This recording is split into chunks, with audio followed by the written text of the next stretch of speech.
Marcus Chen stood at the edge of the crystalline wasteland, his cybernetic arm gleaming under the pale light of 3 dying suns.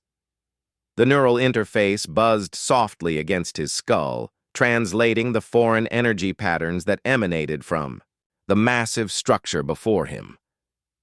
The cube stretched impossibly into the crimson sky, a perfect geometric anomaly that had appeared overnight, reshaping continents with its presence. He was the last of his kind, not the last human.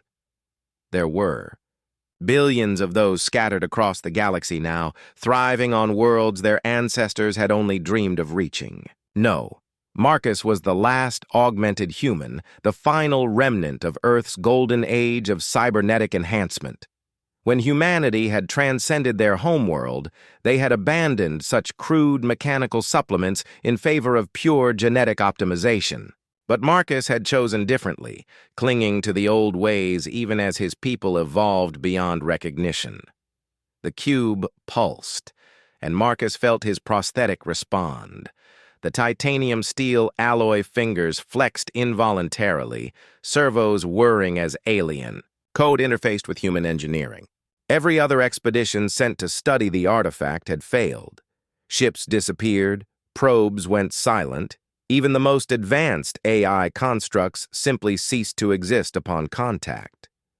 But something about Marcus's obsolete technology was different. Fascinating, he murmured, watching streams of data cascade across his retinal display. Where others saw only an impenetrable black surface, Marcus perceived layers of complexity.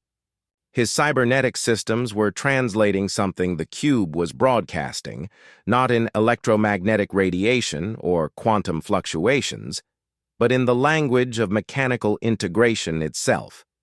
The artificial limb had been grafted to his body during the Titan War, 40 years ago, when humanity still fought with steel and determination rather than reality-warping nanotechnology. The surgeons had done their work well, but the technology was primitive by current standards. Neural mesh pathways that should have been elegant were crude. The power coupling that should have been seamless was clunky. Yet somehow, this very obsolescence had become his salvation. Marcus took a step forward, then another. The ground beneath his feet was not Earth, but something else. A substance that registered as both organic and synthetic on his scanners. With each step, his cybernetic arm grew warmer, the neural feedback more intense. He could feel the cube communicating with him, not through words or images, but through pure mechanical empathy. Connection established, appeared on his display, though he hadn't activated any communication protocols. Compatibility confirmed, initiating integration sequence. "What are you?" Marcus asked aloud, knowing somehow that the cube could understand. Him. The response came not as sound, but as direct neural input. "We are what remains of the architects. We have waited." Images flooded his consciousness, vast civilizations that had risen and fallen across the galaxy, each achieving perfect biological optimization before inevitably stagnating and dying out. The architects had been the first, billions of years ago, and they had built the cubes as a test, a challenge for any species that might follow. "You are the bridge," the voice continued. "Part flesh, part machine. Not fully evolved, not purely. Natural. You represent potential." Marcus understood now. Every advanced species eventually chose a single path. Pure biology, pure technology, or pure energy. But humans had been different. They had explored augmentation, creating beings like Marcus who existed in the spaces between categories. The cube had been waiting for such a species, one that might prove capable of true synthesis. His cybernetic arm began to change. The metal flowed like liquid, extending upward along his shoulder and across his chest. But instead of consuming him, it was enhancing him, creating new neural pathways that connected his organic brain to systems of unimaginable complexity. Through his enhanced perception, Marcus could see the truth of the galaxy. pocket dimensions, where the architects had stored their knowledge, waiting for a species worthy of inheritance. "You will be the first giant," the cube communicated. "Your people will follow, not through forced evolution, but through choice.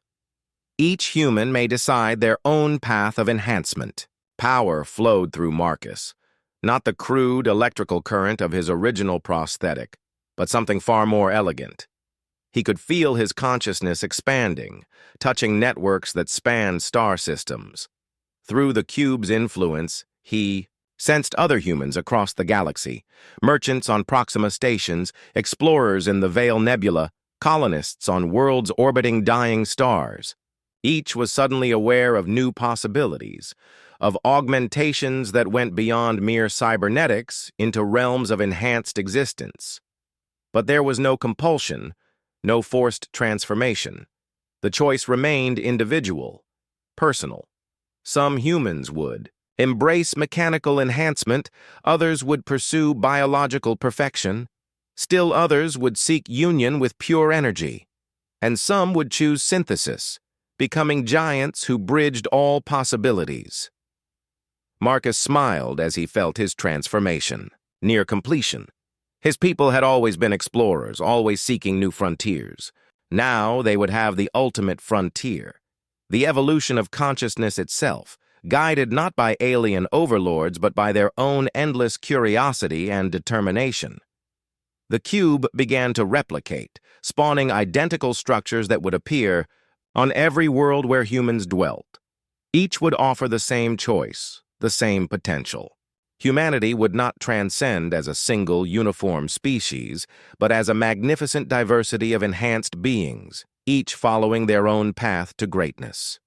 As the last human with a robotic limb, Marcus had become the first giant, not through conquest or absorption, but through synthesis and choice. Behind him, the stars themselves seemed to pulse with anticipation as a new chapter in galactic history began to write itself. The age of human giants had dawned, and the universe would never be the same.